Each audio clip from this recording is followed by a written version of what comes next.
The future of a popular social media app is up in the air. It's something that was discussed on the floor of the Supreme Court earlier today. Right now, the last day TikTok will be allowed to be used in the U.S. is January 19th.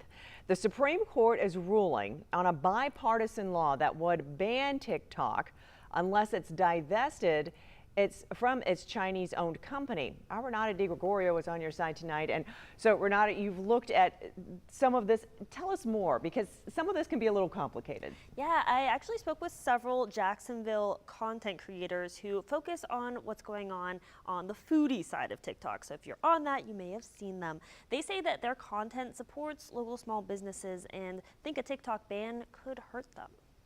If you love Indian and Brazilian food, Ashley Aguilar's made it her full-time job to know what it takes to keep stomachs and businesses full. I run a social media page called Social Feeds. My family took over this restaurant back in 2020. A month later, the COVID pandemic. During that time, she and her sister started promoting the family restaurant on Instagram and TikTok. I'm very confident to say that the reason why we survived is because of social media. But if TikTok, which NBC reports around half the U.S. population uses, is banned, Aguilar worries it could hurt her small business and the ones she creates content for. It's one less platform that I can show these restaurants to. It also just makes me really sad for businesses in general because it's such a great tool for marketing. We checked out a spot on Southside. We love restaurants. Evan Worthman and his wife Hannah run the social media account Jacksonville. They're also watching if TikTok goes dark. I personally think it would be government overreach. The clock is ticking toward January 19th.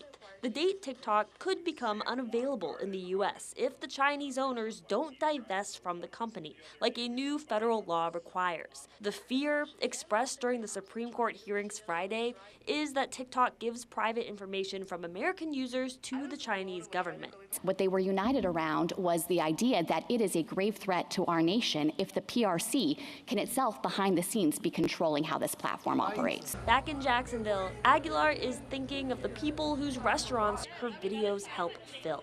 How many people are going to get to see these videos now?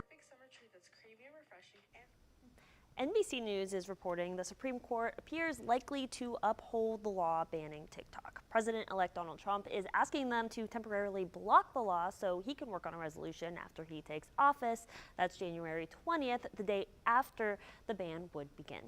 Renata DiGregorio, First Coast News, on your side.